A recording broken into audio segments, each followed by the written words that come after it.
So ഇന്ന് നമ്മൾ നമ്മുടെ നെക്സ്റ്റ് സെറ്റ് ഓഫ് പ്രിൻസൊക്കെയാണ് കൊടുക്കുന്നത്. ഇത് നെക്സ്റ്റ് നമ്മൾ ലാസ്റ്റ് വീഡിയോ ഷെയർ ചെയ്തായിരുന്നു ലാസ്റ്റ് ക്ലാസ്സിൽ എടുത്തത്.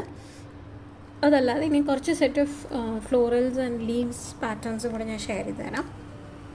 ഇത് കണ്ട ഫ്ലവർ പോലെ ഉണ്ടെങ്കിലും ഒരു ലീഫിൻ്റെ പാറ്റേൺ ആണ്. ആദ്യം യു ഡ്രോ ഇങ്ങനെ ഒരു കേർവി ആയിട്ട് ഒരു ലീഫ് വരയ്ക്കുന്നു. കുറച്ച് വളവും ചെരിവൊക്കെ കൊടുക്കണം കേട്ടോ, അപ്പോഴേ ആ ലീഫിൻ്റെ പാറ്റേൺ വരുള്ളൂ. ഇനി നമ്മൾ ട്രഡീഷണൽ ലീഫ് വരയ്ക്കില്ലേ, ഒരു ഭാഗം ഷാർപ്പാക്കി വെച്ചിട്ട് മറ്റേത് ഒരു സി പോലെ കൊണ്ടുവന്നിട്ട് അതിനെ ജോയിൻ ചെയ്യണം. ഇനി നമ്മളിത് ഇപ്പുറത്ത് വരച്ച പോലെ തന്നെ കുറച്ച് കേർവി ആയിട്ട് ഈ സൈഡിൽ നിന്നും കൊണ്ടുവരിക. നെക്സ്റ്റ് ഇവിടെ നിന്ന് കൊണ്ടുവന്നു ഇങ്ങനെ 5 പെറ്റൽസ് ഉള്ള ഒരു ലീഫാണത്. ലീഫ് എന്ന് പറയുമ്പോൾ അത് തിരിച്ചറിയണമല്ലോ. അപ്പോൾ നമ്മൾ ഇതിൻ്റെ സെൻറ്ററിലൂടെ ഒരു ലൈൻ വരച്ചു കൊടുക്കും.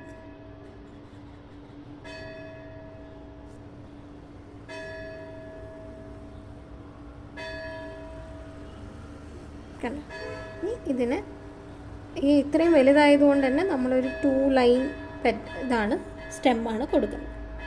ഇതാണ് നമ്മുടെ ഒരു ഡിസൈൻ. ഇനി അടുത്തത് നമ്മൾ ഈ ക്രിസ്മസ് ഇതിലൊക്കെ കാണുന്ന പോലത്തെ ഇത്തിരി ഒരു ഓട്ടം ഫീൽ വരുന്ന ഒരു ലീഫാണ്. അതിൻ്റെ ആദ്യം നമുക്ക് മിഡിലെ സ്റ്റെമ്മ് വരയ്ക്കാം. മിഡിൽ ആ ഒരു ഇതുണ്ടാവില്ലേ എല്ലാ ലീഫിനും. എന്നിട്ട് ഇങ്ങനെ കേർവ് ചെയ്ത് ഒരു ഭാഗം പോയിൻ്റ് ചെയ്യുക, സെൻറ്റർ പോയിൻ്റ് ചെയ്തിട്ട് ഇങ്ങനെ കുറച്ച് വളച്ചൊക്കെ കൊണ്ടുവരിക. പിന്നെ ഇങ്ങനെ എല്ലാം ഇത്തിരി കേർവ്ഡ് ആയിട്ട് വേണം കേട്ടോ. ഇവിടെ ഇങ്ങനെ ഒരു കൂർത്തൊരു പോയിൻ്റ് വേണം. പിന്നെ അത് കൊണ്ടുവന്ന് വളച്ചെടുത്ത് പിന്നെ ഒരു കൂർത്ത പോയിൻ്റ്, അത്രയും മതി. അതേപോലെ തന്നെ ഈ സൈഡിലും നമ്മൾ കൊണ്ടുവരും. ഇനി ഇതിൻ്റെ സെൻറ്ററിൽ നിന്ന് ഓൾട്ടർനേറ്റ് ആയിട്ട് ഓരോ സൈഡിലേക്കും ഓൾട്ടർനേറ്റ് ആയിട്ട് നമ്മൾ കൊടുക്കുക. അതിനൊരു ചെറിയൊരു താഴത്തോട്ടൊരു ബ്രാഞ്ച് പോലെ ഒരു സ്റ്റെമ്മ് പോലെ കൊടുക്കുക. ഇതൊക്കെ എളുപ്പത്തിൽ ചെയ്യാവുന്നതാണ്. ഇനി അടുത്തൊരു ലീഫ് നോക്കാം. ഇത് നമ്മൾ ട്രഡീഷണൽ ലീഫാട്ടോ. ഇങ്ങനെ ആദ്യം ഒരു സി പോലെ കൊണ്ടുവന്ന് ഇവിടെ പോയിൻ്റ് ചെയ്ത് നിർത്തുക. എന്നിട്ട് ഇവിടെ നിന്ന് വീണ്ടും സ്റ്റാർട്ട് ചെയ്തിട്ട് ഈ ഒരു പോയിന്റിലേക്ക് ഒരു ചെറിയ കേർവോടുകൂടി കൊടുക്കുക. എന്നിട്ട് നമ്മളിതിൻ്റെ സെൻറ്ററിൽ നിന്ന് ഈ അറ്റത്തുനിന്ന് ഈ അറ്റം വരെ ലൈൻ കൊടുക്കുന്നു. എന്നിട്ട് ഓൾട്ടർനേറ്റ് ആയിട്ട് ലൈൻസ് അത് കറക്റ്റ് 2 എൻഡ് അറ്റത്ത് മുട്ടണം. ഇവിടെ നിന്ന് സ്റ്റാർട്ട് ചെയ്തിട്ട് ഇവിടേക്ക് മുട്ടണം. അതേപോലെ ഇവിടെ നിന്ന് സ്റ്റാർട്ട് ചെയ്തിട്ട് ഇപ്പുറത്തേക്ക്. ഇനി നെക്സ്റ്റ് വീണ്ടും കുറച്ചുകൂടെ സിമ്പിളായിട്ടുള്ളതാണ്. നമ്മൾ ആദ്യം ഒരു ലൈൻ വരയ്ക്കണം. ഇനി ഈ ലൈനിൽ നിന്ന് എല്ലാം കേർവ്ഡ് ആണ്. ഇതൊന്നും നമ്മൾ റെഗുലറായിട്ട് അങ്ങനെ കൊടുക്കരുത്. നമ്മളിപ്പോൾ ഒരു ലൈൻ വരയ്ക്കണമെങ്കിൽ കുറച്ച് കേർവ് ചെയ്തിട്ടൊക്കെ കൊടുക്കണം. അങ്ങനെ ഒരു ലീഫ് കൊടുത്തു. അതേപോലെ ഈ ലീഫ് എവിടെ നിന്ന് സ്റ്റാർട്ട് ചെയ്തോ അതേ പോയിന്റിൽ തന്നെ വീണ്ടും ഒരു ലീഫ് സ്റ്റാർട്ട് ചെയ്യുക. സെയിം അങ്ങനെ രണ്ടാമത്തെ സ്റ്റെപ്പിലും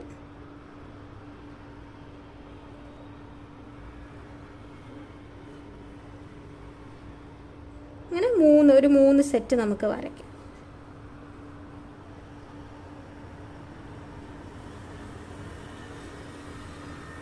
എന്നിട്ട് ഇതിൻ്റെ സെൻറ്ററിലും ഇങ്ങനെ കേർവ് ചെയ്തിട്ട് ഈ അറ്റത്തുനിന്ന് അടുത്ത അറ്റം വരെ കൊടുക്കണം.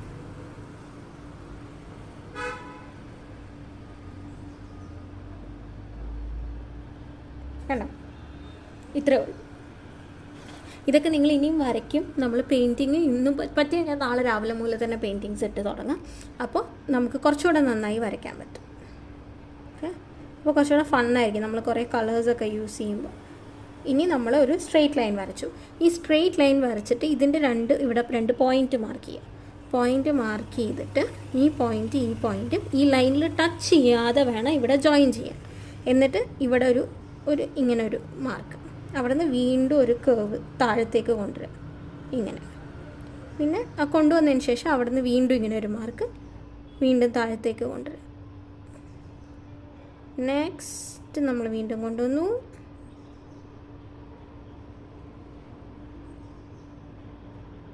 ഇവിടെ നമ്മൾ വീണ്ടും ഇട്ടിട്ട് ഇനി കൊണ്ടുവരുമ്പോൾ ഇവിടെ വന്ന് ജോയിൻ ചെയ്യും. കണ്ടോ, എളുപ്പമാണ് ഇത് വരയ്ക്കാൻ. ആ ലൈൻ ഇട്ടിട്ട് അതിൻ്റെ ലൈനിൻ്റെ അവിടെ നിന്ന് താഴോട്ട് കൊണ്ടുവന്നാൽ മതി. ഇനി നെക്സ്റ്റ് ലീഫ് വിത്ത് ഒരു ഫ്രൂട്ട് അല്ലെങ്കിൽ ഒരു ബഡ് എന്നുള്ള കോൺസെപ്റ്റിലാണ് നമ്മൾ വീണ്ടും ഒരു കേർവ്ഡ് ലൈൻ വരച്ചു. ഒരു സൈഡിൽ മൊത്തം നമ്മൾ ചെറിയ ലീഫ്, ഈ ലീഫ് നമ്മൾ വർലിയിലൊക്കെ വരച്ചിട്ടുണ്ടാവും.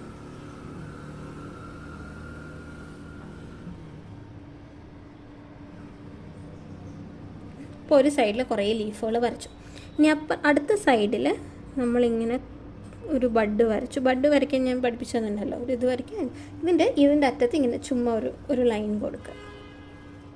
അത് ഒരുപാട് വലിയ ലൈൻ ആവരുത്, ചെറിയ ലൈൻ.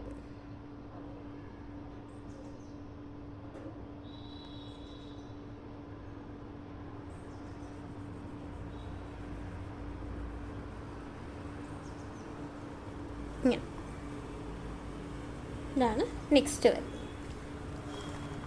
ഇനി ഇതേപോലെ ഒരു ഫ്രൂട്ട് പോലെ ഒരു ഐറ്റം വരുന്ന, നമ്മൾ ഈ വരയ്ക്കാൻ പോകുന്നത് ഫ്രൂട്ടോട് കൂടിയുള്ളൊരു പെറ്റലാണ്.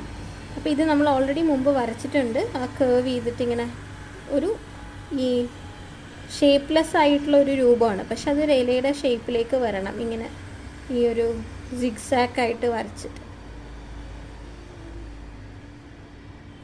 ഇങ്ങനെ സ്പേസ്, ഇടയിൽ ഒരിത്തിരി സ്പേസ് ഇതിവിടെ നമ്മൾ വിട്ടിട്ടുണ്ട്. എന്നിട്ട് ആദ്യം ഇലകളൊക്കെ കംപ്ലീറ്റ് ചെയ്ത് വരയ്ക്കുകയാണ്.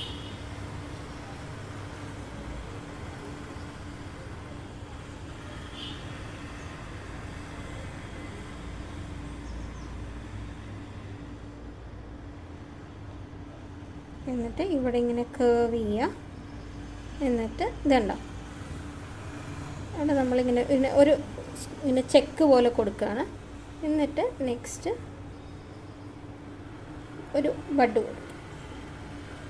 അതേപോലെ തന്നെ വീണ്ടും ഒരു കേർവ്ഡ് ഇങ്ങനെയുണ്ടോ, ഇങ്ങനത്തെ ഒരു ഷേപ്പ് വരച്ചു. നടുവിലൊരു വര കൊടുത്തു. അതിന് ഇനി കുറച്ച് ചെക്സ് പോലെ വരച്ചു. എന്നിട്ട് നമ്മൾ വീണ്ടും ഇതിൻ്റെ അറ്റത്തും നമ്മൾ നേരത്തെ വരച്ച പോലെ ഒരു കുഞ്ഞ് ഒരു ലൈൻ.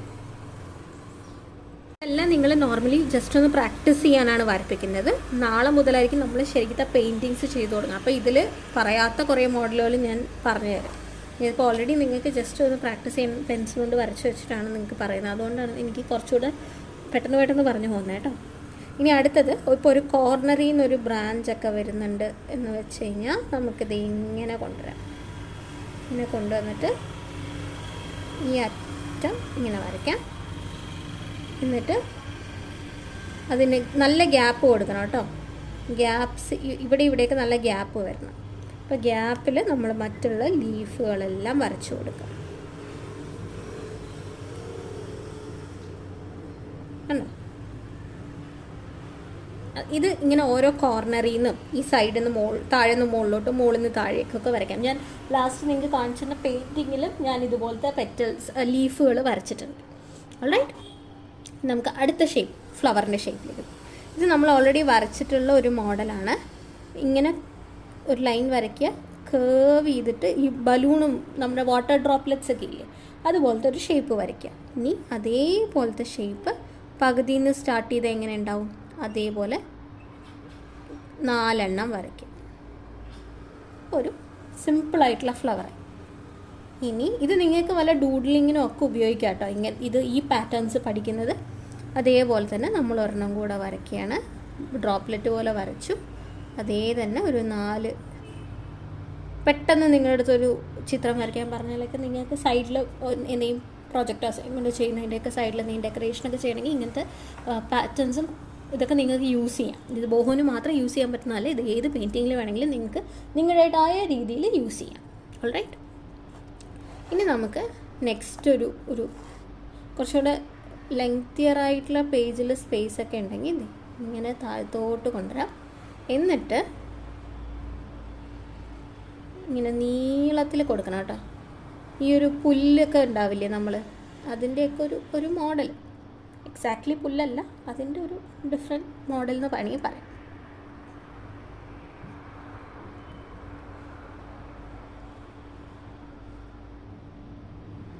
നമ്മളിങ്ങനെ ഷാർപ്പായിട്ടുള്ള ഇത് ഒരു സൈഡിൽ നിന്ന് ഇങ്ങനെ താഴോട്ടാണെങ്കിൽ താഴോട്ട് കൊടുത്തുകൊണ്ടിരിക്കുക.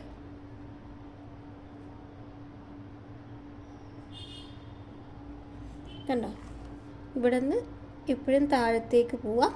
മുകളിലേക്കാണെങ്കിൽ ഇതേ തന്നെ മുകളിലത്തെ ഡയറക്ഷനിലോട്ട് ചെയ്താൽ മതിയോ.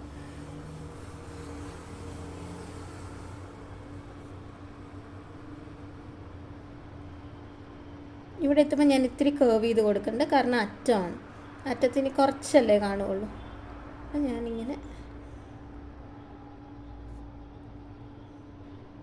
ഉണ്ടോ. ഇനി ഇതേ തന്നെ നമ്മൾ സെയിം മെത്തേഡ്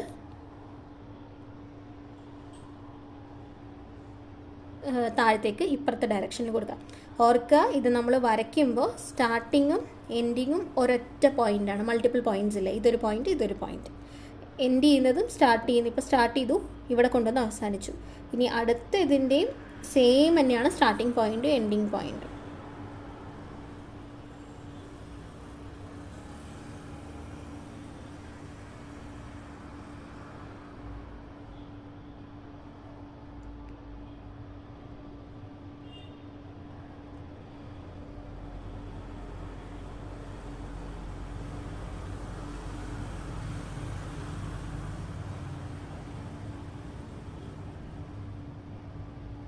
ഉണ്ടോ.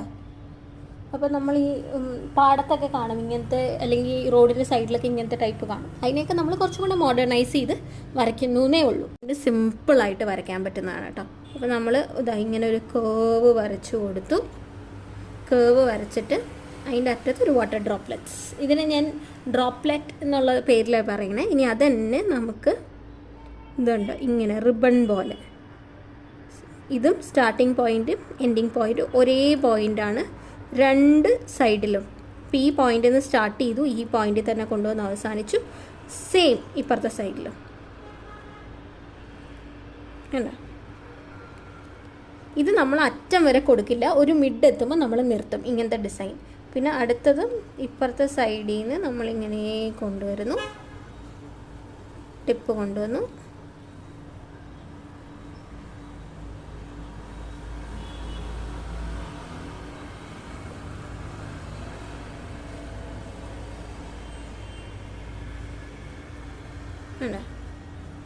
And same here.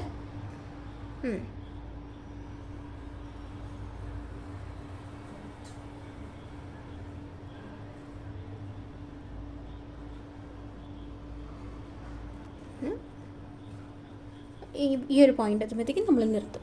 ഇതിനെ തന്നെ നമുക്ക് ഉള്ളിൽ ഇതിപ്പോൾ നമ്മൾ എല്ലാം പ്ലെയിനാണ് ചെയ്തത്, ഒന്നും ഫില്ല് ചെയ്തിട്ടില്ല. ഇനി പെയിൻറ്റിങ് ചെയ്യാൻ തുടങ്ങുമ്പോൾ ഇതിൻ്റെ ഉള്ളിലൊക്കെ നമ്മൾ ഫില്ലിങ്സ് കൊടുക്കും. വേണമെങ്കിൽ ഇവിടെ ഇങ്ങനെ ഫില്ലിങ്സ് കൊടുക്കാം. അതുപോലെ ഇത് കുറച്ച് എൻലാർജ് ചെയ്താണ് വരയ്ക്കുന്നതെങ്കിൽ നമുക്ക് അതിൻ്റെ ഉള്ളിൽ ഇങ്ങനെ ലൈൻസോ ചെക്സോ അങ്ങനെ പല പ്രിൻ്റുകളും ഇട്ട് കൊടുക്കാം. അതൊക്കെ നമ്മളിപ്പം പോകുമ്പോൾ നിങ്ങൾക്ക് ചെയ്യും.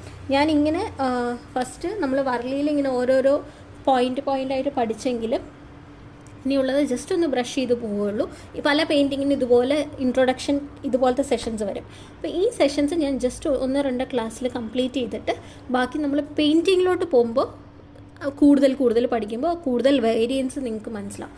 അപ്പോൾ ഒപ്പം തന്നെ ഇതിൻ്റെ ഇടയിൽ ഞാൻ നിങ്ങൾക്ക് ഇതുപോലത്തെ ഓരോ മോട്ടിഫുകളും ഓരോ പ്രിൻ്റുകളൊക്കെ ഡിഫറെൻറ്റ് ടൈപ്സ് ഇടയിൽ തരാം. പക്ഷെ നമ്മൾ കൂടുതലും ചെയ്യുക പെയിൻറ്റിങ്ങുകളിലേക്ക് പോകുമ്പോഴായിരിക്കും. അപ്പോൾ ഇന്നത്തെ ക്ലാസ് ഇവിടെ കഴിഞ്ഞു. ഇനി ഇപ്പോൾ ഇത്രയും മോഡൽസ് നമ്മൾ ചെയ്തില്ലേ, ഇനി നമ്മൾ നാളെ മുതൽ പ്രിഫറബിളി ഞാൻ നാളെ മുതൽ തന്നെ ബോഹോ പെയിൻറ്റിങ് ഇട്ട് തുടങ്ങും. അത് നല്ല രസമാണ്, നിങ്ങൾക്ക് അധികം ടൈം എടുക്കില്ല. അതുകൊണ്ട് ഞാൻ ഡെയിലി ഷെയർ ചെയ്യാം ക്ലാസ്സസ്. നിങ്ങളത് പെൻഡിങ് ആണെന്ന് പറഞ്ഞ് ടെൻഷൻ ആവേണ്ട, ടൈമിനനുസരിച്ച് ഫ്രീ ആകുമ്പോൾ ചെയ്താൽ മതിയാവും. ഡെയിലി ചെയ്യുന്നതിന് കാരണം ഒരു 5 minutes ഒക്കെ എടുക്കുകയുള്ളൂ അത് ചെയ്യാൻ. ഒരു മാക്സിമം പോയ 10 minutes, അതിൽ കൂടുതലായിട്ട് ചെയ്യാൻ ടൈം വേണ്ട നമുക്ക്. അതുകൊണ്ടാണ് ജസ്മിൻ നിങ്ങൾ നേരത്തെ തീരും, പിന്നെ ബാക്കി ടൈമൊന്നും ഒന്നും ചെയ്യാനില്ല എന്നുള്ളൊരു ഫീല് വരും ബോഹോ എത്തുമ്പോൾ. അതുകൊണ്ടാണ്. Okay, then we'll see you tomorrow with boho paintings. All right. ഇപ്പോൾ ഞാൻ നേരത്തെ പറഞ്ഞ പോലെ ഞാൻ ചെറിയൊരു ബുക്കാണ് വെച്ചിരിക്കുന്നത്. ഞാൻ നേരത്തെ പറഞ്ഞു ചെറിയ ബുക്കാണെങ്കിൽ ഒരു പേജിൽ തന്നെ ചെയ്യാം. നിങ്ങൾ വലിയ ബുക്കാണ് യൂസ് ചെയ്യുന്നതെങ്കിൽ ഐ തിങ്ക് കുറച്ച് പേരെല്ലാം വലിയ ബുക്കാണ് യൂസ് ചെയ്യുന്നത്. അപ്പോൾ പേജിന് നടുവേ ഒരു ലൈൻ വരയ്ക്കുക, ഇപ്പുറത്തൊരു പെയിൻറ്റിങ് ചെയ്യുക, ഇപ്പുറത്തൊരു പെയിൻറ്റിങ് ചെയ്യുക, അങ്ങനെ വേണം ചെയ്യാൻ. വൺ മോർ പോയിൻറ്റ്, നിങ്ങൾക്ക് നിങ്ങളുടെ കയ്യിലുള്ള വാട്ടർ കളേഴ്സ്, ഇപ്പം ഞാൻ ചുമ്മാ എൻ്റെ കയ്യിൽ ഇപ്പോൾ ക്വിക്കായിട്ടൊരു കുട്ടി വാട്ടർ കളർ പാലറ്റാണ് ഉള്ളത്. ബാക്കിയുള്ളതെല്ലാം എൻ്റെ സ്റ്റുഡിയോയിലുള്ളത്. ഇപ്പോൾ ഞാൻ എൻ്റെ കൊച്ചിയിലെ വീട്ടിലാണ്. അപ്പോൾ ഈ പാലറ്റിലുള്ളതായിരിക്കും ഞാൻ യൂസ് ചെയ്യുക. നിങ്ങൾക്ക് എനി കളർ കോമ്പിനേഷൻസ്, ഇപ്പോൾ ഞാൻ യൂസ് ചെയ്യുന്ന കളർ തന്നെ നാളെ മുതൽ യൂസ് ചെയ്യണമെന്നില്ല. ഇൻ കേസ് ആ കളർ നിങ്ങളുടെ കയ്യിലില്ലെങ്കിലും ഡോ നോട്ട് വറി, കയ്യിലുള്ള കളേഴ്സ് വെച്ചിട്ട് നിങ്ങൾ ചെയ്യുക. എനിക്ക് എന്നിട്ട് കാണിച്ചു തരുമ്പോൾ പറഞ്ഞാൽ മാത്രം മതി you have change your colours എന്നുള്ളത്. അത്രയേ ഉള്ളൂ. പിന്നെ നമുക്ക് കൂടുതലായിട്ട് വേണ്ടി വരിക pen, scale, normal pen, scale, black ജെല്ലുണ്ടെങ്കിൽ, ജെൽ പെൻസ് ഉണ്ടെങ്കിലോ CD മാർക്കേഴ്സ് ഉണ്ടെങ്കിലോ യൂസ് ചെയ്യുക. അല്ലാന്നുണ്ടെങ്കിൽ ക്വിക്കായിട്ട് ഷോർട്ടായിട്ട് ഞാൻ പറയാം, gel pen, CD markers, pencil, scale and water colour and drawing book. ഇത്രയും മതി ബോഹോ പെയിൻറ്റിങ്ങിന്. നമ്മളിപ്പോൾ ഐ തിങ്ക് നിങ്ങളുടെ കയ്യിലുള്ള സാധനങ്ങളായിരിക്കും. പിന്നെ കോമ്പസ് ഉള്ളവർ കോമ്പസ് യൂസ് ചെയ്യാം. അല്ലാത്തവർക്ക് ഏതെങ്കിലും ഒരു സർക്കുലർ ഷേപ്പ്, വല്ലതിൻ്റെ മൂടിയോ ബാംഗിൾസോ അങ്ങനെ എന്ത് വേണമെങ്കിലും യൂസ് ചെയ്തിട്ട് സർക്കിൾസും കാര്യങ്ങളൊക്കെ വരയ്ക്കാം. ബാക്കി എല്ലാം ഫ്രീ ഹാൻഡായിട്ട് വരയ്ക്കാനുള്ളതാണ്.